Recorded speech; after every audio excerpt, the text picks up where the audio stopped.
शुभोदय बच्चों, जैसा कि आप लोगों ने जाना है इस नवीं कक्षा का दूसरा दिन है ये। हम लोगों ने पहले दिन जो है पाठ पढ़ा था जिस देश में गंगा बहती है। क्या है? जिस देश में गंगा बहती है। उसमें हम लोगों ने पाठ का उन्मुखीकरण यानी ready to go to the class, इस तरह से प्रस्तावना कहा जाता है, और उद्देश्य देखा था, और हम लोगों ने कवि परिचय देखा। कवि कौन है? जिस देश में गंगा बहती है। जिस देश में गंगा बहती है कविता के कवि जो है शैलेंद्र कुमार जी। कौन है? शैलेंद्र कुमार। और इनका जन्म जो है 1923 में हुआ है, और इनकी मृत्यु जो है 1966 में हुई। कब हुई है? 1966। इंग्लिश में बोलेंगे 1923, जन्म, मृत्यु 1966। और इन्हें जो है 3 फिल्म फेयर पुरस्कारों से सम्मानित किया गया था। वो 3 फिल्म फेयर पुरस्कार जो है 3 गीतों के लिए मिले थे, और ये जो है देश के प्रति अच्छे गीत लिखने के लिए प्रसिद्ध है। कौन? फिर से बोलिए, कौन? शैलेंद्र कुमार। और ये प्रस्तुत पाठ में का जो गीत लिखा गया है जिस देश में गंगा बहती है, ये भी एक फिल्म का ही गीत है।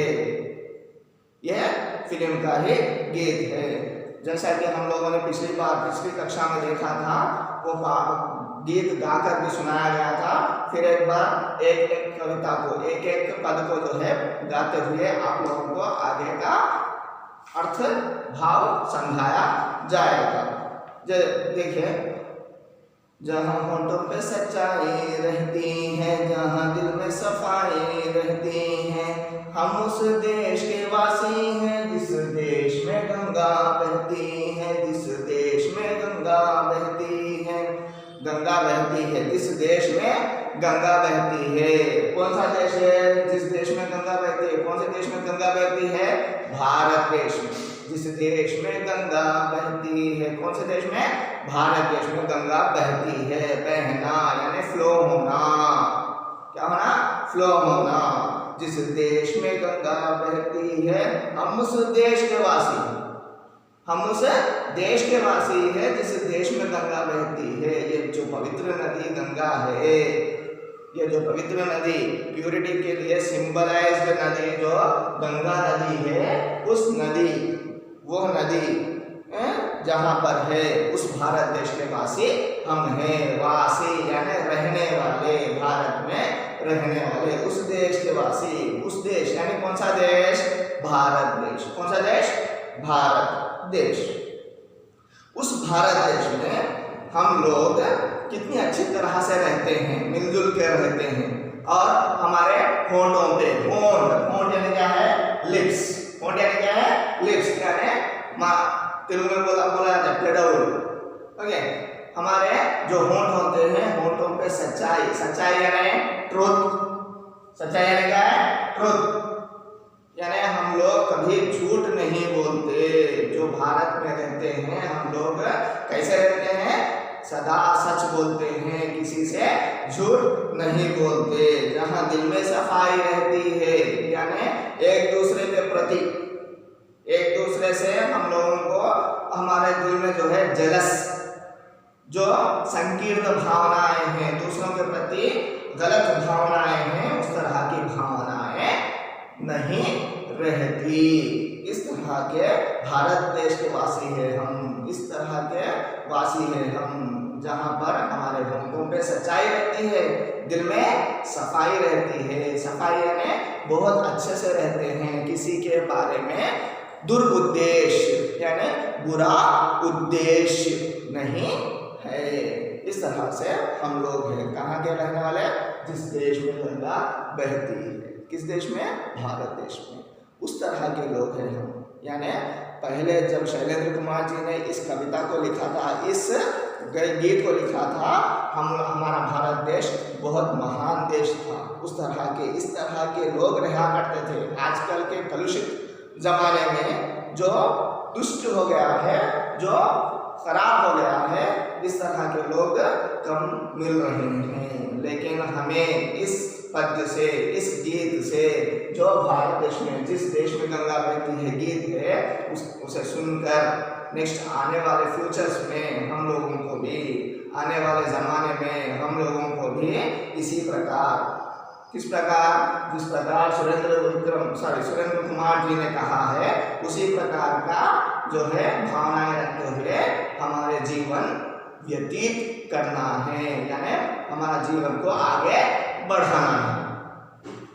फिर एक बार देखिए, जहाँ होठों पे सच्चाई रहती है, यानी होठों पे सच्चाई रहती है हमारे भारत देश के लोगों में, हमारे भारत देश के वासी जो है, हमारे भारत देश के लोगों में, लोगों के मुंह पर, होठों पर जो है सच्चाई रहती है और दिल में सफाई रहती है। इस तरह के भारत देश के वासी हैं। ये पहला पद। दूसरे पद के अंदर देखिए और कैसा व्यवहार करते हैं। महिमा जो हमारा होता है वो जान से प्यारा होता है। देखिए महिमा, महिमा यानी क्या है? गेस्ट यानी अतिथि। तेलुगु में बोला जाता है अतिथि देवो भव। क्या बोला जाता है? अतिथि देवो भव, यानी अतिथि देवो भव यानी अतिथि देवता के समान है, भगवान के समान है। यानी अतिथि को अच्छे से पूछना चाहिए, अच्छे से उसका सत्कार करना चाहिए, यानी उसका उसको अच्छे से रिस्पेक्ट देते हुए उसको अच्छे से पूछना चाहिए। अगर हम खाएंगे नहीं खाएंगे कुछ नहीं है, लेकिन अतिथियों का सत्कार करना आवश्यक है। इस तरह के लोग थे हम भारतवासी। महिमा जो हमारा होता है वो जान से प्यारा होता है, यानी जान से भी प्यारा होता है। हमारा जो महिमा होता है जान से भी प्यारा होता है। हमारी जान को भी हम लोग छोड़ देते हैं, न्योछावर करते हैं, उसके लिए सैक्रिफाइस करते हैं, फिर भी हम लोग क्या करते हैं? महिमा को जो है अच्छी तरह से पूछते हैं। महिमा जो हमारा होता है वो जान से प्यारा होता है, ज्यादा का नहीं लालच हमको, ज्यादा का नहीं लालच हमको, थोड़े में गुजारा होता है, थोड़े में गुजारा होता है। कितनी अच्छी बात बोली है। देखिए ज्यादा का नहीं लालच हमको, हमें ज्यादा चाहिए, बहुत चाहिए, अधिक चाहिए, ये चाहिए, वो चाहिए नहीं है। क्या है? हम थोड़े में भी गुजारा कर लेते हैं, यानी जीवन को व्यतीत करते हैं। तेलुगु में बोलते हैं, क्या बोलकर? जीवितान्ने गड़पुदामु। कैसे? थोड़े में। अगर थोड़ा पैसा मिल गया तो भी बस, लेकिन आजकल की जो लाइफ है वो दूसरी तरह से हो गई है। और ज़्यादा चाहिए, सभी को और ज़्यादा चाहिए, किसी मेहमान को नहीं देखते हैं। ओके, इस तरह से आजकल का जीवन हो गया। लेकिन पहले वाला जीवन जो है ज़्यादा का लालच नहीं करता था, ग्रीडीनेस नहीं थी, ये चाहिए, कार चाहिए, बंगलो चाहिए, या और बहुत सी लग्जरियस चीजें चाहिए, इस तरह से नहीं था।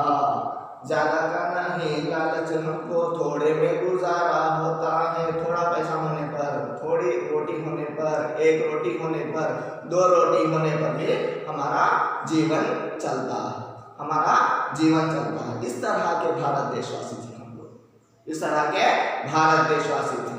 अभी भी बहुत से लोग हैं, अभी भी बहुत से लोग हैं जो मेहमान को अच्छे से देखते हैं, उनका आदर सत्कार करते हैं, और बहुत से लोग जो है सच्चाई ही बोलते हैं, सच ही बोलते हैं, झूठ नहीं बोलते हैं, और क्या करते हैं? दिल में हर एक के लिए जो है सफाई रहती है। इस तरह के देश के लोग हैं हमारे। कहाँ के? भारत देश के। कहाँ के? भारत देश के लोग। और तीसरे पद में देखेंगे, मिलजुल के रहो और प्यार करो, एक चीज यही तो रहती है, हम उस देश के वासी हैं जिस देश में गंगा बहती है, जिस देश में गंगा बहती है। मिलजुल कर रहो, मिलजुल के रहो, यानी मिलजुल के यानी क्या है? हम लोग जो है मतलब के लिए नहीं जीते हैं, मिलजुल के रहना है हम लोगों को, यानी हम सब एक दूसरे से मिलकर रहना है। हिंदू हो, मुस्लिम हो, सिख हो, ईसाई हो, कोई भी मजहब का हो, कोई भी जाति कोई भी धर्म का हो, सब लोगों को मिलकर रहना है। मिलजुल के रहो और प्यार करो, यानी प्रेम से रहना है, एक दूसरे से प्रेम से रहना है, किसी पर क्रोध नहीं करना है। मिलजुल के रहो और प्यार करो, एक चीज यानी प्यार से रहना, मिलकर रहना, यही चीज रहती है, यह चीज ही रहती है, ये वस्तु ही रहती है। कौन सी वस्तु? मिलकर रहने की जो कला है, जो आर्ट है, वही हमारे भारत देश में पहले से थी, अभी भी चली आ रही है। थोड़े से लोग जो बेकार लोग होते हैं वो जो है क्या करते हैं, एक दूसरे से लड़ाई करते हैं, लेकिन हमें कैसे रहना है? मिलजुल कर रहना है। कितनी अच्छी गीत लिखा है, देखिए, मिलजुल के रहो और प्यार करो, एक चीज यही तो रहती है। नेक्स्ट फ्यूचर में आने वाली चीज, हम लोग कितने साल जिएंगे, कितने वर्ष जिएंगे, कितने वर्ष हमारा जीवन है?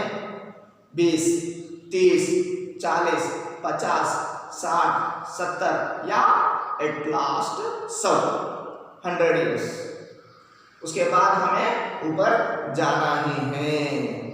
इस जीवन में जो हमें दिया गया है, उस जीवन में जो है हम सबको मिलके रहना है, एक दूसरे से प्रेम से रहना है। हम उस देश के वासी हैं, जिस तरह से मिलकर रहते हैं उस देश के वासी हैं हम लोग। हम सब लोग मिलकर रहते हैं, हर जाति के लोग, हर धर्म के लोग मिलकर रहते हैं, उस देश के वासी हैं हम, जहाँ प्यूरेस्ट नदी, पवित्र नदी गंगा नदी बहती है। और फिर से चौथा फिर से पद पहले वाला ये दिया गया है, होंठों पे सच्चाई रहती है, जहाँ दिल में सफाई रहती है, हम उस देश के वासी हैं। किस देश के? हम उस देश के वासी हैं। किस देश के? सही है, भारत देश के। हम उस देश के वासी हैं, यानी वासी यानी रहने वाले। जिस देश में गंगा बहती है, जिस देश में गंगा बहती है। कितने प्रिय तरीके से, बहुत सुंदर तरीके से इस गीत को लिखा है। किसने? सुरेंद्र कुमार जी ने, शैलेंद्र कुमार जी ने लिखा है।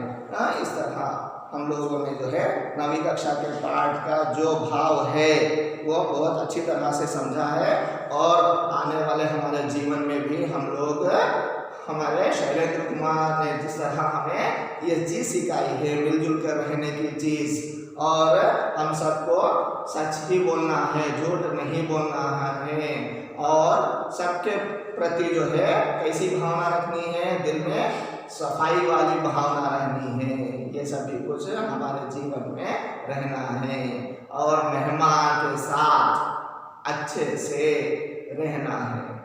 इस तरह का जीवन हमें व्यतीत करना है।